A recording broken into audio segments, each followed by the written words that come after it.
5 people were sucked into a deep-sea oil pipeline. Their oxygen was about to run out, and their lives were hanging by a thread. This is a true story.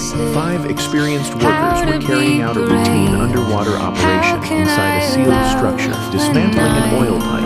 None of them expected that this seemingly ordinary task would become the beginning of a nightmare. As they prepared to unscrew the bolts on the pipeline according to procedure, a disaster caused by the massive pressure difference between the inside and outside erupted without warning. The moment the bolt was loosened, the pipeline became like a giant beast opening its jaws, unleashing a devastating force. Tools, equipment, and 5 men who had no time to react were instantly swallowed and violently dragged into the deep underwater pipe. Inside the narrow, freezing pipeline, the 5 men were like toothless dung, dragged along by an immense suction force all the way to a point near the end of the pipe.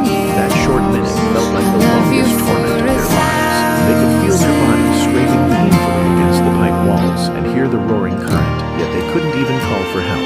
When the suction finally stopped and silence returned, the 5 men were left swathed inside the pipe, shaken and terrified.